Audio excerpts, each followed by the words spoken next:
Hey there, Heather, ho there, Chef Cutter Diamond welcoming you to yet another Cutter Top 10 sports video. And today we're going to be taking the top 10 MLB batters of all time. We talked about MLB pitchers a while ago, and now we got to go on the other side of the field to the MLB hitters of all time. And these guys are such good hitters and all that. The youngest of the hitters of all time come from the 2000s and 2010s. So Mike Trout, Manny Machado, Bryce Harper, they all didn't make the cut. There's some legendary hitters and all that. And it's not just, home runs and RBIs and batting average. It's just basically the hitting overall. Anyway, here we go.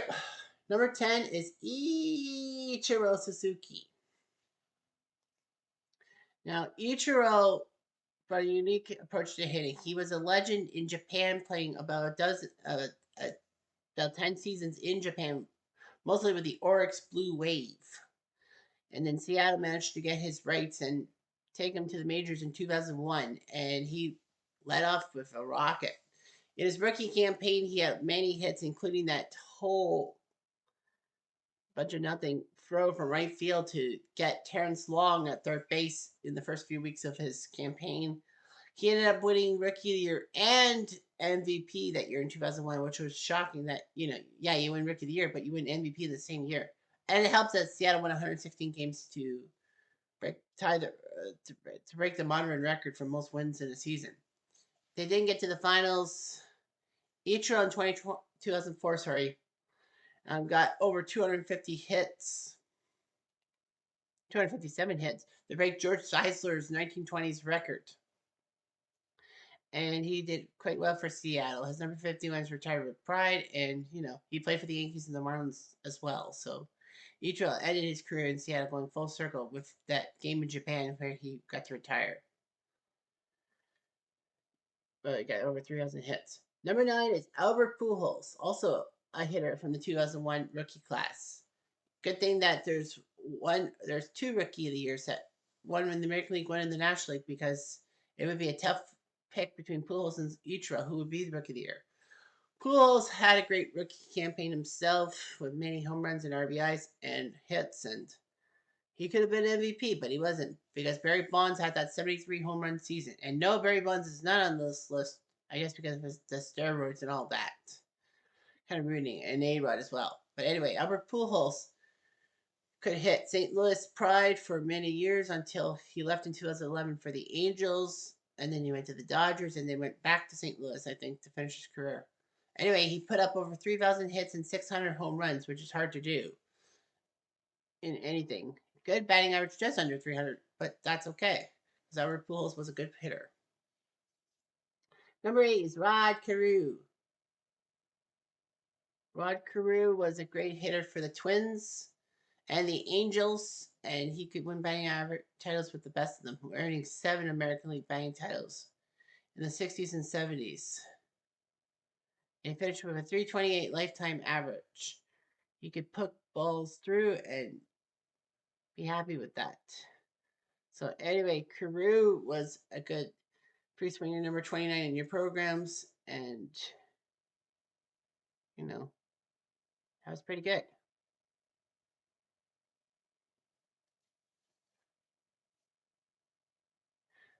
Number 7 is Stan the Man Musial, was a model of consistency. He could hit with the best of them, over 3,600 hits. He was the National League leader till Pete Rose broke that mark.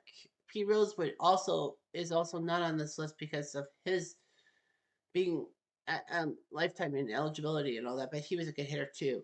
But yeah, Stan the Man was good for St. Louis. 1942 was his first full season in the league, and he did quite well for the 40s and 50s, and even 1963, he was still around. He batted 331 in his career, stayed with St. Louis for his 21-year career. He was an icon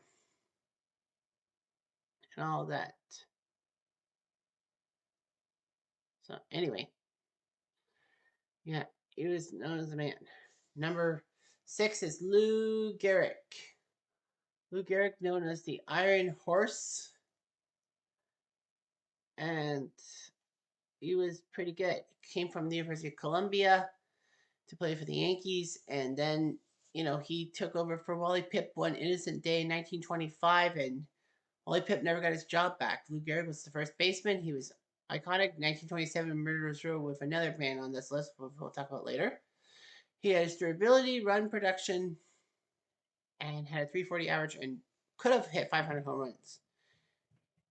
I think he would have been the first to 500 home runs. He was just 7 short. No, sorry. Babe Ruth was the first one. But anyway, yeah, Lou Gehrig could hit home runs with his RBIs just like Babe Ruth did. But anyway, Lou Gehrig unfortunately started his 1939 season in a slump, and he decided to go to the Mayo Clinic to see what was wrong and got terminally ill with ALS, which is now Lou Gehrig's disease, as they call it. Gehrig was forced to retire from baseball, and then the 4th of July 1939, they had that famous tribute, and he did his famous speech. Today, I consider myself the luckiest man on the face of the earth. He would slowly die from his disease in 1941, and he's still iconic, one of the best first basemen ever. Number 5 is Willie Mays. Say hey, Willie Mays.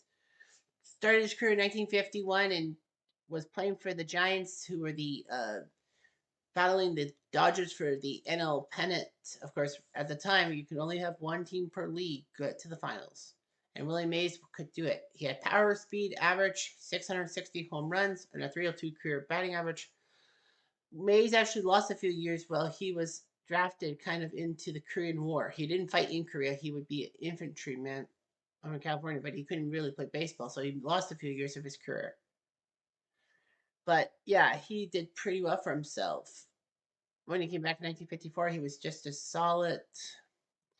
And, he was big when the Giants moved from New York to San Francisco in the 1960s. He could hit, he could steal bases, and, he was Barry Bonds' godfather and all that. So talent really made it through. And he even played for the Mets for a few seasons, although he should never have left the Giants in the first place. Number 4 is Hammer and Hank Aaron. Hank Aaron was very consistent with his hitting. He had 3,700 hits including his 755 home runs, which a lot of people say is the all-time record because Barry Bonds broke it with a asterisk. Fortunately for Aaron, no one else has broken it. Hank Aaron is an icon and all that. And he started out life as a Milwaukee Brave. In 1957, hit a walk-off home run to get the Braves to the World Series against the Yankees, which they beat the Yankees. He was good. Milwaukee moved to Atlanta to become the Atlanta Braves. He went through in the Atlanta Fountain County Stadium with the launch pad and could hit home runs and all that. Of course, Aaron's chasing of Babe Ruth's record was actually controversial because, Hank Aaron played in the Deep South. It's bad enough he was in Atlanta, but basically, he's, Negro. So Hank Aaron did his thing and all that. He tied the record on opening day 1934 in Cincy, and then at home against LA against Al Downing, number 40, another number 44. He hit it over the left field fence, and the fans were cheering for him. Thank goodness for that. He ended his career in Milwaukee as a Milwaukee Brewer. That was pretty good. Number 3 is Ty Cobb. Ty Cobb was one of the nastiest SOBs in the MLB. While his off the field behavior was terrible and all that, he actually punched a man with only one hand and all that. And then, on the field, he would sharpen his spikes, go up high, and basically get into fights and all that. He was just terrible and all that. He was a master of the base pass. He was a stolen base icon until Ricky Henderson and Lou Brock came along. Ty Cobb could hit. He has the highest career batting average in history, 366, meaning that you take 1,000 at bats, 366 of them were hits. Ty Cobb could get hits when he needed to. Many batting titles. I think he had 12 of them. He could play well, but unfortunately he played a little dirty. Too dirty for people's liking. He should never have ended his career with the Philadelphia A's. He should have ended it with the Tigers. Number 2 is the splendid splinter, Ted Williams, who said he wanted to be remembered as the greatest hitter ever held. But nope, not on my watch. Anyway, Ted Williams is a pretty good hitter as well. He was a great pure hitter. He had a good strike zone. He knew where the plate was every so often. A couple of times he even complained that home plate was off by a few degrees, and he was right. Ted Williams was good for Boston for a few years, and then when World War II happened, when America joined World War II in December 1941, Ted Williams decided to step away from the game and fight overseas. He came back. He still had the magic. 1946 led Boston to the AL pennant, losing the finals in Game 7. Of course, we all know about that 1941 splendid campaign he had when he batted 400 in addition to Joe DiMaggio's 56-game hitting streak. But of course, Ted Williams actually stepped away from the game again to fight over in Korea in the Korean War, which was shocking that he would actually take two tours of duty to war. Who knows what Ted Williams was capable of? He had what 521 home runs, if I'm correct, and like a lot of yards. I estimate that he probably would have gotten to 600. I think 650 would be a stretch, but I think 650 would have been a good number for Ted Williams for home runs. And he played at Fenway Park, which of course had the Green Monster in left field. So yeah, he was a pretty good hitter. Unfortunately, he was not good with the Boston media and the fans. He refused to doff his cap after a home run in his final game of the season, his career in 1960. But they still liked him. In 1999, he threw out the first pitch at the All-Star game, and the fans enjoyed it. And number one is the Sultan of SWAT, Babe Ruth. He could hit with the best of them, despite his portly figure.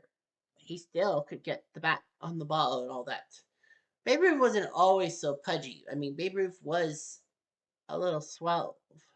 All that. He started his career with Boston in the mid 1910s. The Phillies had him and had to get rid of him for money. Boston used him as a pitcher and a part-time outfielder. Ruth wanted to hit more and all that, but Boston said, no, we need your pitching. After all, he did help him win 3 titles in the 1910s in the World Series by his pitching.